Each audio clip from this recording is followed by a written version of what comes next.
సిద్ధపరచబడిన స్త్రీలు. ఇప్పుడు పరిశుద్ధాత్మ దేవుడు అంటే ఈనాడు రాజులకు రాజు, ప్రభువులకు ప్రభువు, త్వరలో పెళ్లి కుమారునిగా రానయ్యున్న వరుడైన క్రీస్తు ప్రభుకి వధువుగా ఉండడానికి ప్రపంచం అంతటా కూడా కన్యకలను వెతుకుతున్నారట. పెళ్లి కుమార్తె ఉంటావా? నువ్వు పెళ్లి కుమార్తె వరుసలో ఉంటావా? పెళ్లి కుమార్తె వరుసలో ఉంటావా? ఎగిరి వెళ్ళే వరుసలో దాన్ని ప్రకటించు స్త్రీలు గొప్ప సైన్యంగా ఉన్నారు. ఆ వరుసలో ఉంటావా అమ్మా?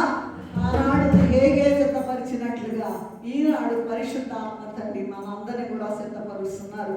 అయితే ఇక్కడ పలాని కులము, పలాని మతము, పలాని స్త్రీలు, పలాని పురుషులు, పలాని చిన్న పిల్లలు, పలాని అవనస్తులు, మరి నడవలోని ముసలోళ్ళు ఎట్లాంటిదేం లేదండి. గలతీయులకు రాసిన పత్రిక 3:28 చూసినట్లయితే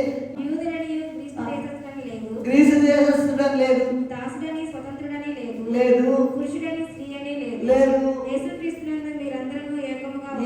దేవుడు ఒక్కడే పురుషుడు, మిగతా వారందరూ స్త్రీలే. కనుక పెళ్లి కుమార్తె వరుసలో పరచబడుతున్న స్త్రీలు 4వ విషయం.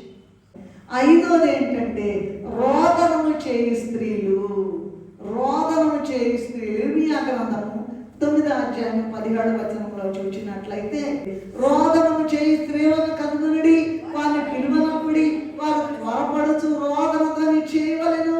స్త్రీలారా మీ కుమార్తెలకు రోదనము చేయ నేర్పుడి, అంగలార్పు విద్యని నేర్పుడి అని మాట్లాడుతూ ఉన్నారు. అమ్మా రండి రండి రండి రండి, కన్నీరు కార్చండి, ప్రభు పాదాలు తడపండి. ఏ పని తొందరగా అవ్వదు. ఇప్పుడు ఏ పని తొందరగా అవ్వదు, కన్నీరు కారిస్తేనే అవుతుంది. నీ కన్నీటి పాదములు, నీ కన్నీరు కార్చినటువంటి ఆ కన్నీటితో ప్రభు పాదములు కడిగి నీ తల వెంట్రుకలతో ఆయన్ని తొడవాలి. పాదాలు తల వెంట్రుకలు అంటే ఏంటి? ఆయనకి వ్యతిరేకంగా ఏమేమి ఆలోచిస్తున్నా ఆయన మొత్తం కావాలండి. ఇది దేవుని పని, ఒక ఇంట్లో పని కాదండి. ప్రతి ఒక్కడు కూడా రోదనము చేయాలంట.